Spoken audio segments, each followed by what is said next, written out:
Hi! Meron ka bang makulit na kaibigan or kamag-anak na panay-invite sa'yo sa church? Panay-aya sa'yo ng Bible study? Ay nako, napakapalad mo. Kasi sila ang tunay mong kaibigan. Sila ang tunay na may care sa buhay mo.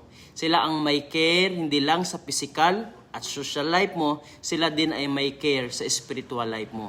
Mapalad ka kasi dinadala ka sa church. Mapalad ka kasi inaaya ka na mag-aral ng salita ng Panginoon. Mas mapalad pa yan kaysa sa mga nag-aaya sa mga ayuda, makakuha ng ayuda sa mga lugar na kung saan mayroong kainan, asa kung saan saang mga lugar. Kaya mapalad ka kasi dinadala ka sa lugar upang magkaroon ka ng pananampalataya sa Diyos at makilala mo siya ng lubusan. Dinadala ka sa lugar na kung saan mapapalakas ang iyong relasyon sa ating Panginoong Jesucristo. Sa madaling salita, dinadala ka sa tamang lugar.